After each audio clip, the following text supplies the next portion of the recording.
মাথার ওপর সূর্যের তাপ ৩৮ থেকে ৪০ ডিগ্রি, আর পিচ ঢালা সড়কে সেটি দাঁড়ায় ৪৪ থেকে ৪৫ ডিগ্রি।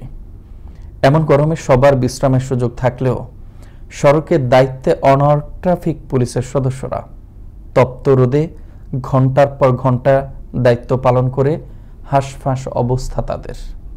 তবুও লক্ষ্য একটাই, নিরাপদে মানুষকে সেবা দেয়া। তবে এমন তীব্র তাপদাহে কড়া রোদে বিরতিহীন শ্রম নিয়ে চিকিৎসকরা জানিয়েছেন শঙ্কার কথা।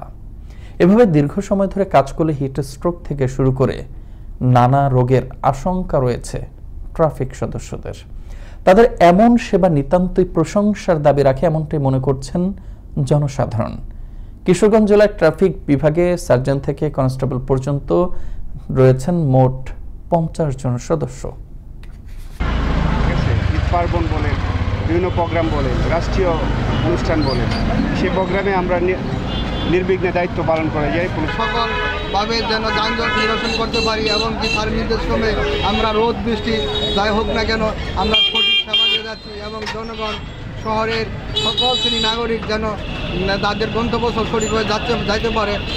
আমরা আমাদের পরিবার ছেড়ে এখানে থাকি শুধুমাত্র জনগণের জন্য। এখানকার জনগণই আমাদের পরিবার। সাধারণ মানুষজন যেন তাদের গন্তব্যে নির্বিঘ্নে পৌঁছতে পারে, তাদের যেন কষ্ট লাঘব হয়।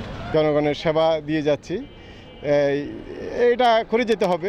হ্যাঁ, আমাদের যেহেতু এটা পেশাই, আমরা করে যাব জনগণের জন্য। আমাদের চাকরি, সেবাই আমাদের ধর্ম। চাকরির প্রতি দায়িত্ববোধ এবং সামগ্রিকভাবে আমার কাজ করার আগ্রহ সব মিলিয়ে একটা প্যাকেজ তৈরি হয় যেটা মানুষকে সাহায্য করে।